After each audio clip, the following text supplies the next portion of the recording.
Bienvenue sur Balti Channel avec aujourd'hui celle qui est peut-être ma variante de poker préférée, le Omaha Elo. Je poserai donc rapidement les bases du Omaha Hold'em, une variation du Texas Hold'em qui est elle-même devenue assez populaire, surtout en Europe. Et à vrai dire, ce fut longtemps la seule alternative proposée par les sites de poker en ligne en France. Mais quel dommage, la version Elo du Omaha est tellement plus intéressante que l'Omaha classique, et je ne suis d'ailleurs pas le seul à le dire. Doyle Brunson lui-même ne trouve guère plus d'intérêt à une partie d'Omaha High qu'à un lancer de pile ou face, tandis que le Omaha Elo est l'une de ses variantes préférées. Et s'il vous faut une preuve supplémentaire, sachez que seul le Omaha Elo figure parmi le 5 majeur du Horse. Lance, I believe, is still married. River card. And that's a golden card for Scotty. Hit the 6-high straight and the 6-4 low. Et puis concernant les World Series of Poker, le Omaha Elo a rapidement consacré du beau monde. Le légendaire TJ Cloutier, considéré par beaucoup comme le meilleur joueur de tournoi de tous les temps, les immenses Eric Seidel, Ted Forrest ou encore Lane Flack, et puis surtout Chris Ferguson ou Scotty Nguyen avec plusieurs bracelets dans cette discipline. Alors pour la petite histoire, le Omaha n'a pas été inventé dans cette ville du Nebraska, mais bel et bien à Las Vegas, en 1982 par Robert Turner. Alors qu'ils discutent avec une amie de comment rendre le Texas Hold'em encore plus divertissant, ils envisagent de distribuer 4 cartes plutôt que 2 à chaque joueur, mais en hommage à la variante Greek Hold'em que Turner avait beaucoup pratiqué au Greek Club de Memphis, il impose que la main finale soit obligatoirement composée de 2 cartes privatives et 3 cartes communes. Il propose l'idée à son ami Bill Boyd, le gérant du mythique casino Golden Nugget de Las Vegas, qui décide de tenter le coup sous le nom de Nugget Hold'em. Après un démarrage laborieux en limite, où tout le monde semble trouver le jeu ennuyeux, Turner décide de changer de braquet et bascule en pot limite. Dès lors, la magie opère, et la table ne désemplira plus de 30 jours, avec notamment la présence inconditionnelle d'un joueur natif de la ville de Omaha, qui semble avoir influencé le nom définitif de la variante.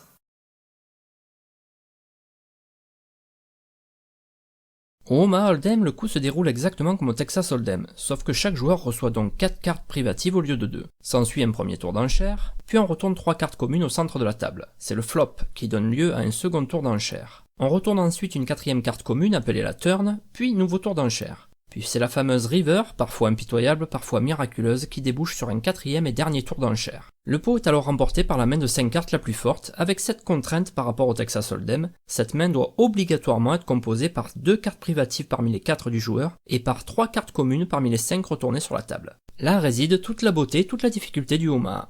Par exemple, si vous avez reçu l'as de cœur et 3-8 et que les cartes communes sont du 10 au roi de cœur et l'as de trèfle, eh bien ne vous frottez pas les mains. Ce n'est pas du Texas Hold'em et vous n'avez pas de quinte flush malgré votre as de cœur, ni de suite bien qu'elle soit étalée sous vos yeux. À vrai dire, vous n'allez même pas pouvoir valoriser votre brelan de 8 servi, puisque vous devez impérativement utiliser 2 et seulement 2 de vos cartes. Votre main la plus forte n'est donc qu'une paire d'as, autant dire pas grand chose avec un board pareil. Pour le Omaha Elo, tout se passe comme au stud Elo que nous avons déjà vu. Le pot sera partagé entre la main la plus forte et la main la plus basse. Le calcul de la main basse se fait en mode Ace to 5, c'est-à-dire que les as comptent 1 et que les suites et les couleurs ne comptent plus. Et là encore, il faut 5 cartes différentes en dessous du 9 pour avoir une main basse éligible. A noter que si personne ne possède de main basse éligible, la totalité du pot revient à la main la plus haute.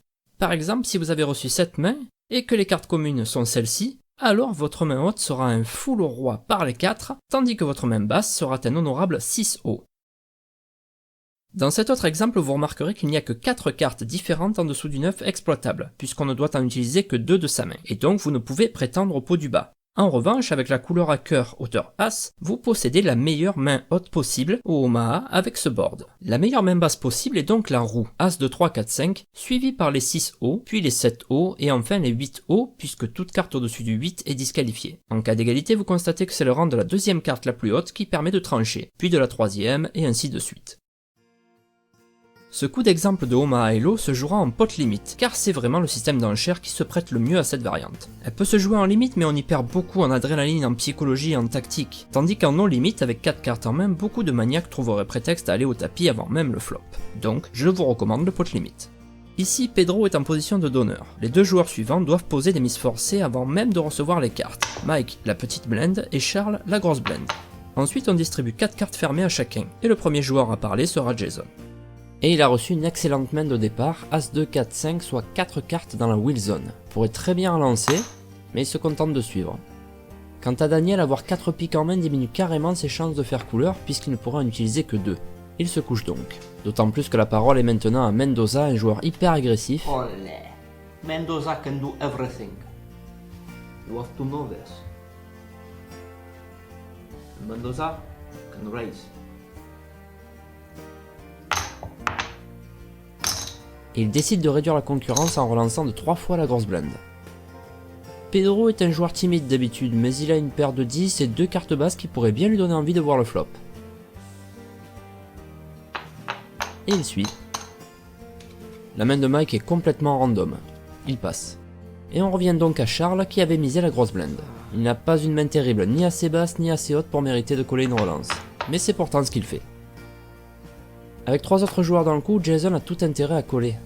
Voilà, car s'il avait surenchéri avec Mendoza derrière lui, il s'exposait à un violent retour de flamme.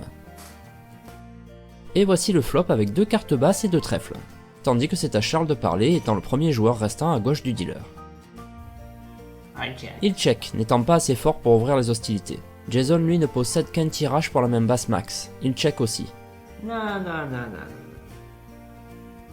I have to bet.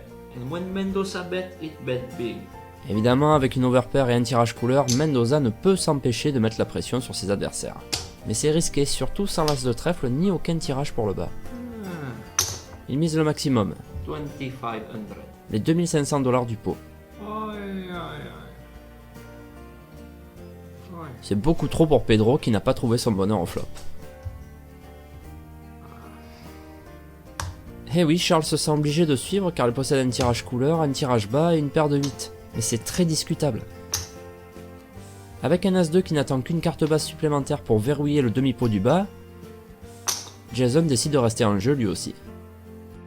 On retourne donc la turn, le valet de cœur, qui fait plutôt les affaires de Mendoza puisqu'il ne permet toujours pas de main basse éligible. À Charles de parler. Et il ne dit pas grand chose. Tout comme Jason, déçu par cette carte blanche. Et Mendoza... You know it, I have to bet. It's stronger than me. Whoops. Whoops. Toujours à l'attaque bien sûr. Et là je ne vois pas comment... Wow! Okay. Charles suit les 5000 $. Alors avec ces 2 tirages faiblards, c'est vraiment très dangereux. Même si la bonne carte sort sur la river, il n'est pas sûr de remporter ne serait-ce qu'une moitié du pot. Par contre pour Jason, avec Charles dans le coup, ça lui donne une cote correcte. Et voici la river. L'As de trèfle, une carte qui devrait générer pas mal d'actions puisqu'elle améliore le jeu de chacun. Mais voyons tout ça en détail, passons en revue les mains hautes et basses de chaque joueur pour être sûr de bien tout comprendre au Omaha Hello. On commence par Charles. Sa main haute est une couleur, avec bien entendu les 3 trèfles du board et son apport personnel, le 6 et le 2 de trèfle. C'est bien mais pas top. Pour la main basse, il possède un 8 haut avec un 6 en second. Encore une fois, c'est bien mais pas top. On passe à Jason. La main haute n'est vraiment pas son point fort, juste une double paire, ce qui est médiocre avec un board qui rend possible les couleurs et les foules. En revanche, sa main basse est la seconde meilleure possible, un 8 haut avec un 5 en second. Seul un adversaire avec 2 et 3 en main pourrait lui ravir le demi-pot du bas. Pour Mendoza, la main haute est la couleur max, puisqu'il possède le roi de trèfle et que là c'est déjà sur le tableau. Seul un full utilisant la paire de valets du tableau pourrait le vaincre. Quant au demi-pot du bas, Mendoza ne peut y prétendre puisqu'il ne peut réunir que 4 cartes différentes en dessous du 9. En résumé, c'est Jason qui a la meilleure main basse et Mendoza la meilleure main haute. Mais voyons maintenant comment ils vont les miser. Now I'm gonna bet. Charles est content de cette river 5-7. et il ouvre de 5000 $. Jason n'a ni la main basse max ni une main haute digne de ce nom. Il se contente de suivre. You want to bet, but it's small bet this, man. If you want to bet, look at Mendoza. Look how a man is betting. Et Mendoza fait le show comme à son habitude. I don't know how much it is, but I want to bet the pot. Et il relance du pot. Il suit donc les 5000 puis rajoute une mise égale à tout ce qui a déjà été misé sur la table, soit 40 000, portant donc les enchères à 45 000 $. Oh là là, catastrophe pour Charles qui décide de suivre, totalement inconscient, et peut-être aussi un peu piégé par la réputation de Mendoza d'un côté et la passivité de Jason de l'autre. Jason qui hésite un peu. So it's 45. Mais ne lâche pas l'affaire. Et ça nous fait un pot monstrueux comme on en voit assez souvent en pot limite Omaha Hello. Rendez-vous compte, à partir de blends 100-200, on a construit un pot de 160 000. 45. Et c'est donc Jason et Mendoza qui vont se le partager 80 000 chacun. You have to know it.